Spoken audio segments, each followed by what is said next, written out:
आप फरमाइए, आओ मैं पढ़कर सुनाऊं जो कुछ हराम किया है तुम्हारे रब ने तुम पर, वो ये कि ना शरीक बनाओ उसके साथ किसी चीज को, और माँ बाप के साथ एहसान करो, और ना कत्ल करो अपनी औलाद को मुफलिसी के खौफ से।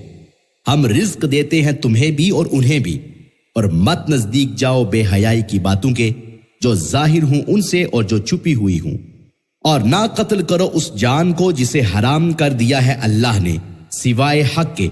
ये है वो बातें हुक्म दिया है तुम्हें अल्लाह ने जिनका, ताकि तुम हकीकत को समझो।